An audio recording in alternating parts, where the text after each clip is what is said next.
वैसे राजस्थान के अंदर बहुत सारे मेले भरते हैं, हर जिले हर गांव के अंदर मेले भरते हैं, लेकिन जो पुष्कर मेला है ना वो सबसे अलग है और सबसे डिफरेंट है। कैसे मैं इस मेले में जाकर आया हूँ और अपना एक्सपीरियंस शेयर कर रहा हूँ इस वीडियो के माध्यम से।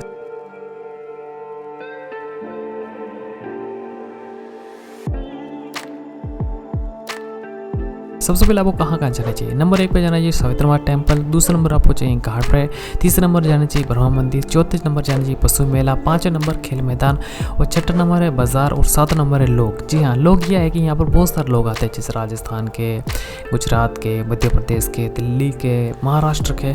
तो वहाँ पर अलग अलग तरह के लोग दिखाई देते हैं, स्पेशली बहुत सारे लोग इसराइल के, इटली के, बहुत सारे अंग्रेज भी आते हैं। तो आप उनको देख सकते हैं और ये आपका सबसे बेस्ट एक्सपीरियंस होगा। तो अभी जानते हैं विस्तार से। तो मैं और मेरे दोस्त दोस्तों पुष्कर मेले के लिए निकल चुके हैं। अगर आप पुष्कर मेले समय पर जाना चाहते हैं तो आप 10 बजे से पहले मेले के अंदर पहुंचिए।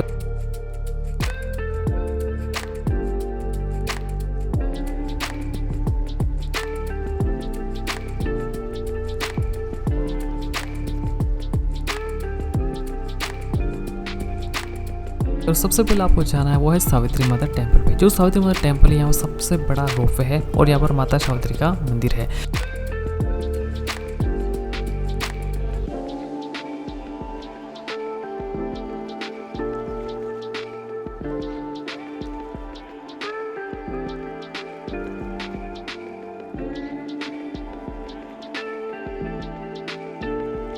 जैसे आप ऊपर की ओर जाते हो तो यहाँ पे जो रोपवे लगा हुआ है उसका किराया है 180 रुपये। एक साइड आपको डेजर्ट दिखाई देगा, रेगिस्तान दिखाई देगा, दूसरी तरफ आपको पहाड़ी दिखाई देगी जो काफ़ी ऊंची ऊंची पहाड़ियाँ हैं। और यहाँ पर कम से कम आपको 1 घंटा बिताओगे तभी आपको इस जगह का धीरे धीरे एहसास होगा। और सबसे अच्छी बात है कि आपको मंदिर के पीछे जाना चाहिए। बहुत सारे लोग मंदिर के दर्शन करके नीचे चले जाते हैं, आपको पीछे जाना है। पीछे बहुत ही अच्छी जगह है, आप वहाँ पर अच्छी तरह खींच कर आप अच्छी तरह घूम कर अपनी फ़ोटो वगैरह जरूर खींच। इधर है अरावली की पहाड़ियाँ।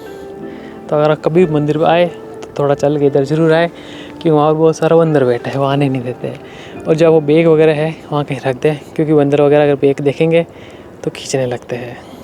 अब बात करते हैं नंबर 2। दूसरे नंबर पे आपको जाना चाहिए घाट पे। स्पेशली जो गाँव घाट है वहाँ पर आपको जरूर जाना चाहिए और आपको डुबकी वगैरह जरूर लगाना चाहिए। लेकिन जितने भी घाट है ना सभी जलमग्न हो रखे हैं, पानी इतना आ रखा है कि अगर आप पहले पंक्ति पे पैर रखते हैं ना वहीं से पानी स्टार्ट हो जाता है। तो आप चाहे हाथ पैर भी धो सकते हैं। मैंने अपने यहाँ पर हाथ पैर यहाँ पर धोए थे। बहुत सारे लोग अपने पूर्वजों के अस्थि विसर्जन करने के लिए पुष्कर आते हैं। नंबर 3 पे दोस्तों आपको ब्रह्मा जी के मंदिर पर जाना चाहिए, जो पूरे जगत के अंदर, पूरी पृथ्वी के अंदर केवल पुष्कर के अंदर ही बना हुआ है। और यहाँ अगर आप जाते हैं तो आपको आधे घंटे से लगाकर 1 घंटे का समय लग जाता है। और आपको इस दौरान आपको बैग, कैमरा, जूते सभी आपको रखने पड़ते हैं। मैंने दोस्तों पहले यहाँ दर्शन किए हुए हैं, इसलिए मैं यहाँ पर नहीं गया। अब बात करते हैं दोस्तों नंबर 4। पुष्कर की सबसे अच्छी विशेषता पता है क्या? इसका बाजार। इसके बाजार के अंदर लेदर की बड़ी चीजें मिलती है, जूते, पर्स, भिन्न तरह के पत्थर की चीजें, यानी कि आपको ऐसी ऐसी यूनिक आइटम मिलेगी जो कहीं नहीं मिलेगी, केवल पुष्कर के अंदर मिलेगी। और जो विदेशी सेनानी है ना वो यहाँ से बड़ी मात्रा में खरीदते हैं। तो आप जो पुष्कर का बाजार है ना उसको आप आधा घंटे में एक्सप्लोर कर ही नहीं सकते। कम से कम 3 से 4 घंटे इसके अंदर घूमेंगे ना तो धीरे धीरे इसकी गलियाँ, बाजार वगैरह आप देखेंगे ना तो आपको लगेगा भाई ये चीज़ यूनिक है। तो इसके बाजार को आप जरूर एक्सप्लोर करें। चौथे नंबर पर आपको जाना चाहिए दोस्तों पशु मेला के अंदर। ये 1 किलोमीटर दूरी पे है, 1 आधा किलोमीटर आप पैदल बाजार से मेले को जा सकते हैं। यहाँ पर आपको भिन्न तरह के ऊँट दिखाई देंगे, घोड़े दिखाई देंगे। मतलब इस मेले के अंदर आप जो लोग देखेंगे ना, कोई टोक से आ रखा है, कोई सिरोही से आ रखा है, कोई भिन्न तरीके के गंगानगर से आ रखा है। तो अलग अलग तरह के लोग, अलग अलग तरह की जातियों के लोग यहाँ पर मिलेंगे, भिन्न तरह के। तो इस मेले को आप जितना समय लगा कर देखेंगे आपको उतना मज़ा आएगा। छठा नंबर बात की जाए दोस्तों वो है खेल मैदान। जो यहाँ खेल मैदान है दोस्तों वहाँ से 30 अक्टूबर से लेकर 7 नवंबर तक भिन्न तरह के प्रतियोगिता चलती है, जैसे कबड्डी, रस्सा फेंक, मटका उछाओ। तो आप इस खेल मैदान के अंदर जाइए, वहाँ पर भिन्न तरह अंग्रेज, इंडियन लोगों की भिन्न जो प्रतियोगिता होती है वहाँ पर आयोजित होती है। तो आप खेल मैदान आना चाहिए। और नंबर 7 पे दोस्तों ये सबसे जरूरी है वो है लोग। पुष्कर मारने वाले जो लोग हैं ना आप उनको एक बार गौर से देखिए।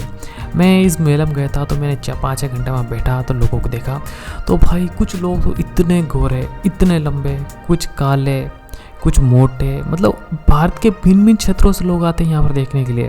अगर आप किसी दूसरे मेले में जाओ ना तो आपको, जैसे आप किसी गांव के मेले में जाते हो तो आप केवल गांव के लोग, एक ही गांव के लोग दिखेंगे, एक ही जगह दिखेंगे। लेकिन यहाँ पर जो लोग हैं ना अलग अलग जगह से आते हैं। जैसे गुजरात के लोग देख लीजिए अलग तरीके से दिखते हैं, महाराष्ट्र के लोग, हिमाचल के लोग, जयपुर के लोग, दिल्ली के लोग, मतलब अलग अलग तरह के लोग आते हैं। कुछ इटली के अंग्रेज भाई साहब, गोरे गोरे लंबे 6-6 फीट 6.5 फीट लंबे, कोई गिट्टे। यहाँ बहुत सारी मैंने महिलाएं देखी, बुजुर्ग महिला जो बाद में जो घूमने आई है। वैसे अगर हमारे देश की बात की ना बुजुर्ग महिला की, तो दिन भर बिस्तर पर पड़े पड़े समय निकाल दे, लेकिन कहीं घूमने नहीं जाती। यानी कि दोस्त लास्ट की जो चीज़ है ना 7 नंबर चीज़, इससे आपका ज्ञान बहुत अधिक बढ़ने वाला है। अब बात करते हैं दोस्तों नंबर 8। देखिए आप अगर पुष्कर जाते तो एक रास्ता जाता है आलू बाबा वहाँ पर। जो रास्ता वो काफ़ी उबड़ खाबड़ है, टूटा फूटा है, लेकिन वहाँ पर जो पहाड़ियाँ है, जो जंगल है वो देखने रह गया। रेगिस्तान के अंदर जंगल बना हुआ है। यहाँ पर आपको आलू बाबा का जगह भी दिख जाएगी, और यहाँ पर कुछ बहुत ही प्राचीन मंदिर बने हुए हैं। बहुत बढ़िया जगह है। यहाँ पर बहुत सारे जो विदेशी पर्यटक है वो भी अपनी बाइक लेकर जा रहे थे, हम भी अपनी बाइक लेकर जा रहे थे। रास्ता भले ही ख़राब हो सकता है, लेकिन भाई जो एक्सपीरियंस मिलता है ना वो धमाकेदार मिलता है। तो आप इन 8 जगह पर दोस्तों जरूर जाइए, आपको जो मेला वो बहुत ही पसंद आएगा। अगर आपको वीडियो पसंद आई है तो लाइक करें। Thank you.